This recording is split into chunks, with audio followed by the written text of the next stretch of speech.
Magandang hapon mga ka-happy hour. Narito ang mga balita para sa MBC TV Network News Update 4 PM edition.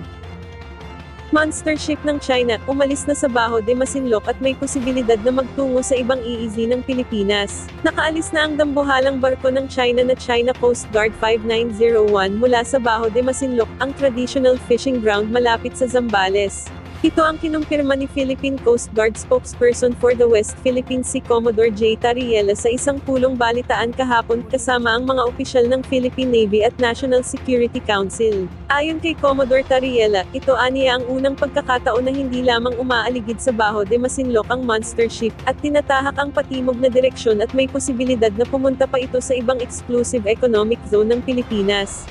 Regarding naman sa China Coast Guard monster ship right now, what we are monitoring is that 5901 is moving southward. So there's a possibility na pumunta ito in other exclusive economic zone of other countries.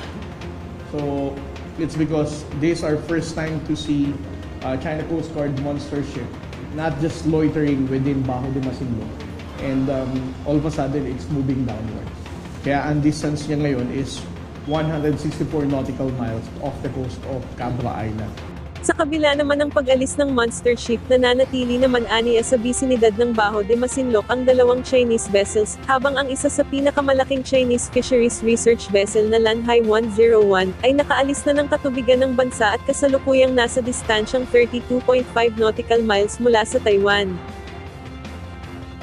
Samantala, Palasyo hindi na nagkomento sa mga banat ni ex-President Duterte kay PBBM. Hindi na nagbigay pa ng komento ang Malacanang sa naging banat ni dating Pangulong Rodrigo Duterte kay Pangulong Ferdinand Marcos Jr.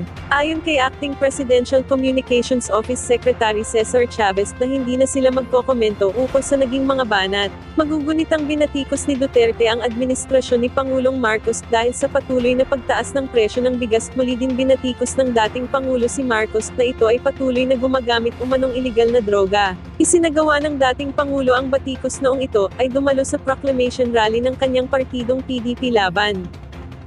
At yan ang mga balita para sa MBC TV Network News Update 4 PM edition. Abangan ang mga susunod na balitaan mamaya para sa 5 PM edition.